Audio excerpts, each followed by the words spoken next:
Salut, c'est Madame Meuf. Aujourd'hui, petite séance de questions-réponses, enfin de courrier des auditeurs. Alors je vous fais la lecture, puisque c'était à l'écrit. Chère Madame Meuf, oui, c'est moi. Cet été, je suis retournée dans le lieu de mes vacances. Non, je recommence, mauvaise lecture. Cet été, je suis retournée dans le lieu des vacances de ma jeunesse et j'ai nourri l'espoir de recroiser mon ex. J'ai eu une histoire avec lui tous les ans. Pendant des années, on se retrouvait tous les étés. Je ne l'ai pas vu, mais j'ai fantasmé sur lui tout l'été. Penses-tu que je devrais le recontacter? Eh bien, merci, Priscilla. J'ai donné des pseudos pour au cas où vous auriez un mec, quoi. Voilà. Pour cette question, voilà, merci. Suspense de la réponse après le générique.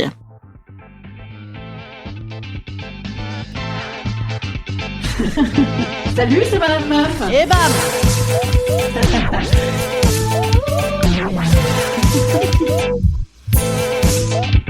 Et bam, c'est Madame Meuf.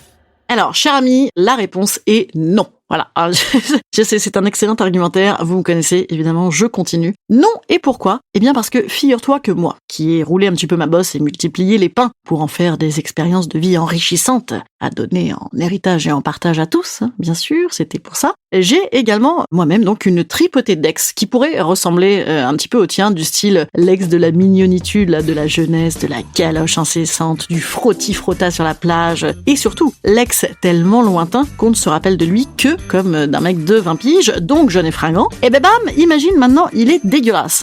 C'est idiot d'abîmer un très joli fantasme. Tu niques d'air chef tout ton petit imaginaire de fantasme qui n'a comme vocation que d'y penser quand on s'ennuie le soir en s'endormant ou de faire des bouquins de gares romantiques et suaves pour les plus Barbara Cartland d'entre nous, par exemple. Alors, après, il y a un point sur lequel tu ne m'en dis pas assez, c'est-à-dire, est-ce que tu l'as déjà googlisé et retrouvé? C'est-à-dire, est-ce que tu sais à quoi il ressemble? Parce que, mettons, bam, il est bien. Eh ben, bam, tu vas être deg. Tu vas te dire, et voilà, j'aurais été tellement heureuse avec lui toute ma vie à boire des caipis en le regardant jouer au beach volley. Mais non, puisque les caipis et le reluquage de plage, bien sûr, c'est de l'ordre de ton fantasme ou de ta relation passée et de ta réécriture, voilà. Et ça, c'est précieux. Il faut garder ça.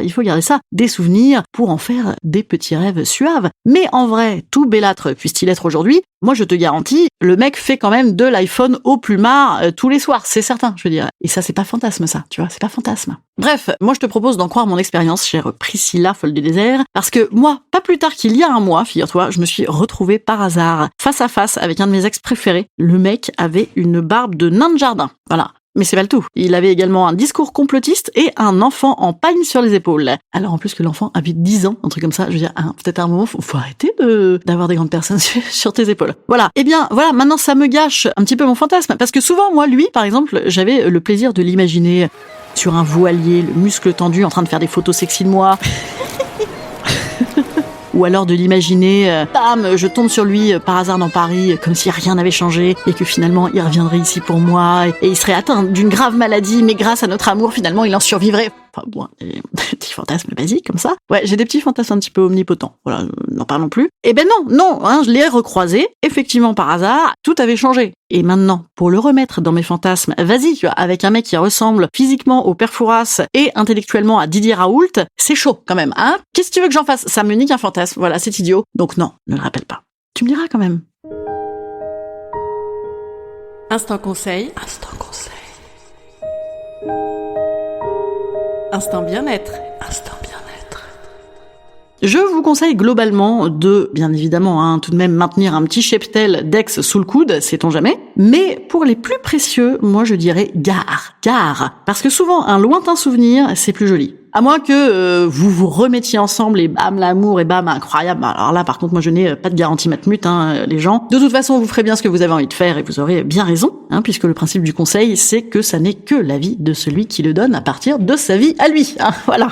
Bon, moi je vous dis à lundi. J'ai fait un peu des rimes en i, à lui, la vie, tout ça. Des rimes en sourire à la vie. Des rimes également en donnez-moi votre avis. Oh, c'est merveilleux. Non, c'est pas exactement ce que je voulais vous dire, mais c'est le week-end. Qu'est-ce qu'on peut faire si on veut penser à Madame Meuf? Vous pouvez me foutre des petits messages, vous savez, sur Apple Podcast par exemple, en disant ouais, 5 étoiles, j'adore et tout, c'est vachement bien. On est trop content de la retrouver, pourvu que ça dure éternellement. Ouais. Voilà, c'était quelques éléments de langage. Je vous souhaite un bon week-end et je vous dis à lundi. Salut les petits amis.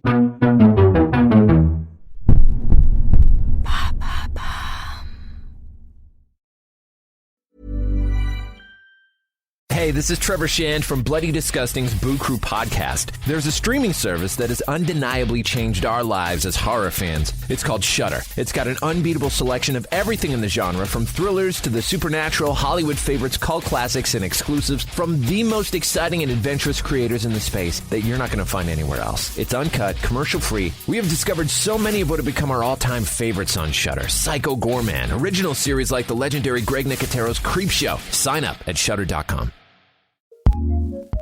Acast powers the world's best podcasts. Here's an episode we recommend. History This Week, September 11th, 2001. Captain Richard Thornton is piloting his ferry boat across New York Harbor when he sees two planes hit the World Trade Center. And that's when we pulled a 180-degree turn and we just headed south to the World Trade Center area.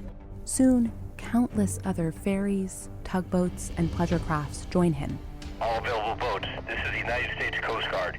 Anyone want to help with the evacuation of Lower Manhattan? Report to Governor's Island. Find out how this heroic, impromptu rescue mission came together and how Captain Thornton sees it 20 years later on History This Week, available wherever you get your podcasts. Acast recommends.